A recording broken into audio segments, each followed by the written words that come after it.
वो व्यवस्था को अगर कोई खराब कर रहा है तो वो भारतीय जनता पार्टी की सरकार, वो भी उत्तर प्रदेश की सरकार।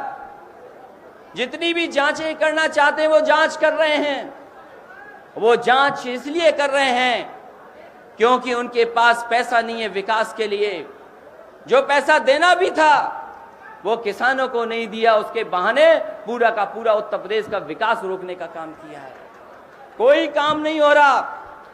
और 1 साल अगर चला जाएगा तो यकीन मानिए कि आने वाले समय में आपके 2-3 साल इसी तरह चले जाएंगे। कोई विकास ये सरकार करने वाली नहीं है और इनसे हम उम्मीद भी नहीं कर सकते, क्योंकि ये भारतीय जनता पार्टी के लोग हैं। ये अपनी जेब में और मुंह में ओपीएम लेकर के चलते हैं। याद रखना समाजवादी साथियों, चुनाव से पहले हो सकता है कोई ऐसा मुद्दा दे दें, कोई ऐसी बात कह दें जिससे बहक जाएं लोग। इसलिए हमारी आपकी जिम्मेदारी बनती है किसान, गरीब और प्रदेश के तमाम लोगों को हमको समझा करके रखना है और ऐसी ताकतों को हराने का काम करना है, क्योंकि न केवल उत्तर प्रदेश को इन्होंने बर्बाद किया है बल्कि देश के पैमाने पर जिस तरह का आर्थिक संकट पैदा किया है। क्योंकि नोटबंदी से गरीब को फायदा नहीं हुआ है, फायदा केवल बैंकों को हुआ है और झूठ बोल करके गरीबों से वोट लेने का इन्होंने काम किया है। और जीएसटी का जहां तक सवाल है, हम तो अपने तमाम समाजवादी साथियों से कहेंगे कि हमारे आपके पास वोट बहुत है।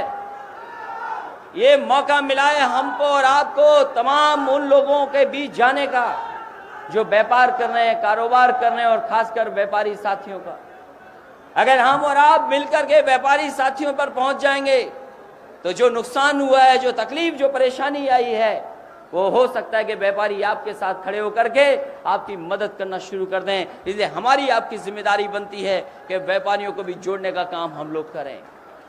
और अगर हमारे साथी निकलेंगे तो हम भी निकलेंगे और कहीं ना कहीं व्यापारियों से कहेंगे कि बताओ, नोटबंदी से आपका नुकसान हुआ, जीएसटी से आपका नुकसान हुआ, और जो नुकसान कर रहा उसकी आप मदद कर रहे हो। कम से कम हम समाजवादी के लोगों की नीतियों की मदद करिए, जिससे प्रदेश और देश की तस्वीर को हम लोग बदल सकें, सुधार सकें। इसलिए इन्हीं शब्दों के साथ आज तो हमारे तमाम साथी बोलना चाहते थे लेकिन नहीं बोल पाए।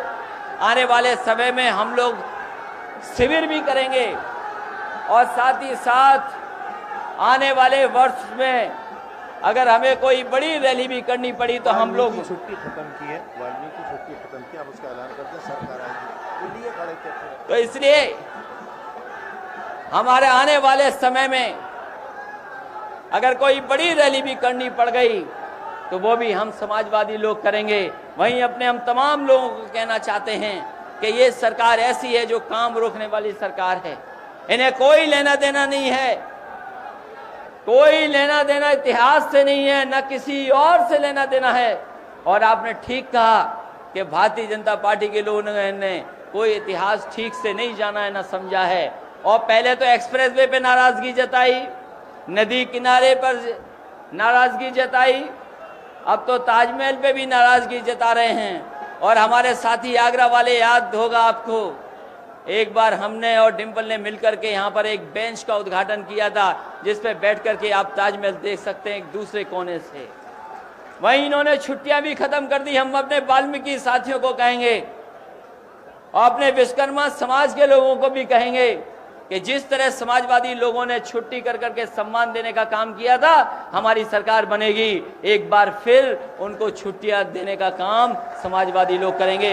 इन्हीं शब्दों के साथ इस सम्मेलन को ऐतिहासिक बनाने के लिए जहां इतने बड़ी संख्या में प्रतिनिधि आए हैं, मैं उन सभी लोगों का धन्यवाद देता हूं और आपको भरोसा दिलाता हूं कि जो जिम्मेदारी दी है आपने, जो आपने भरोसा जताया है, वो भरोसा और जिम्मेदारी पूरी ईमानदारी से निभा करके इस पार्टी को और मजबूत बनाने का काम करेंगे।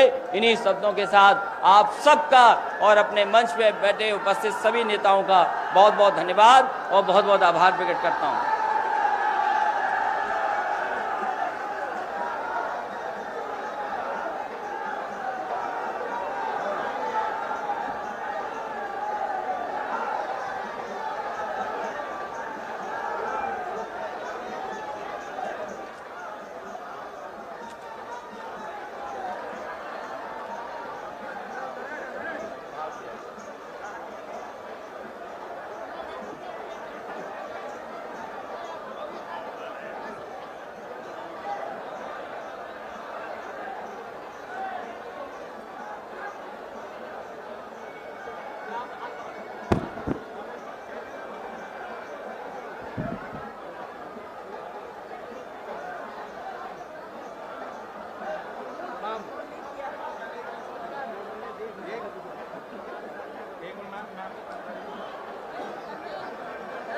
भाई भैया आप इधर रुकिए बस, आप 2 मिनट रोके रहो यहाँ, हम बाद में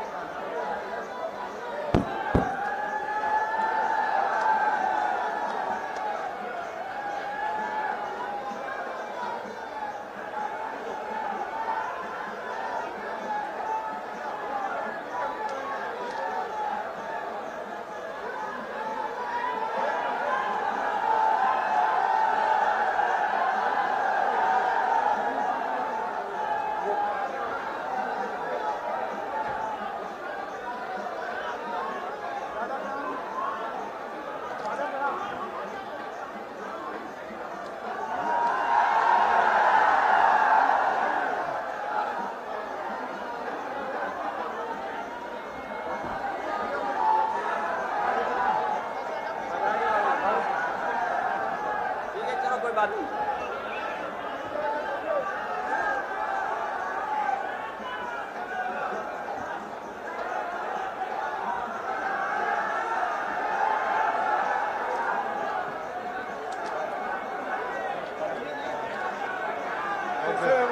ठीक है।